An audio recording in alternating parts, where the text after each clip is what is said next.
Is the world getting more violent? Determining whether the world is getting more violent requires looking at data and trends across different types of violence: war, homicide, terrorism, and interpersonal violence.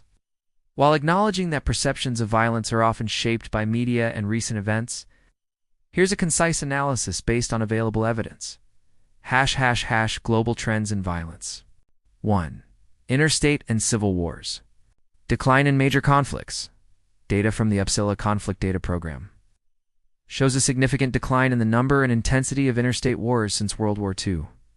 For example, in 2023, UCDP recorded 183 active armed conflicts globally, but most were low intensity or intrastate.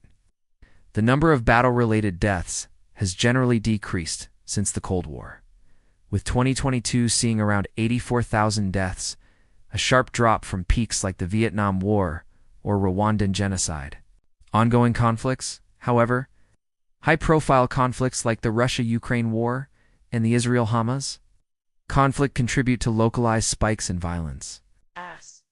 These conflicts, while devastating, are fewer in number compared to the mid-20th century. 2. Homicide rates.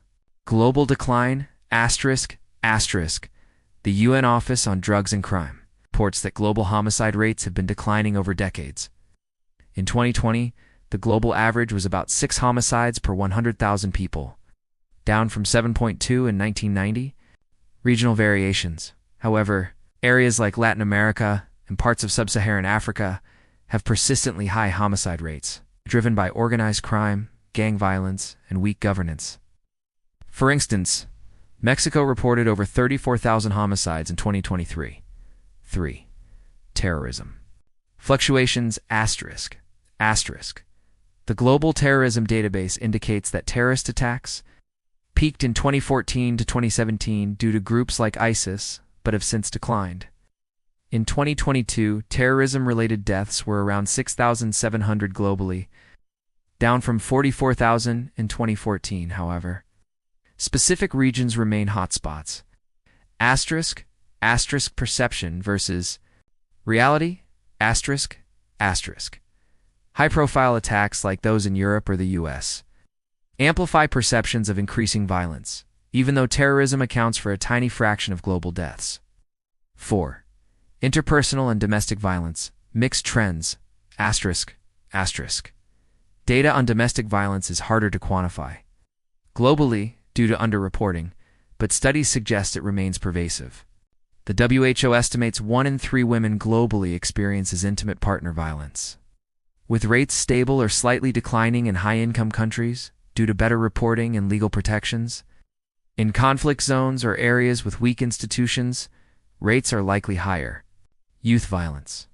In some regions, like the US, youth violence has risen in visibility, though overall violent crime rates have dropped since the 1990s. ### Contextual factors. Technology and media.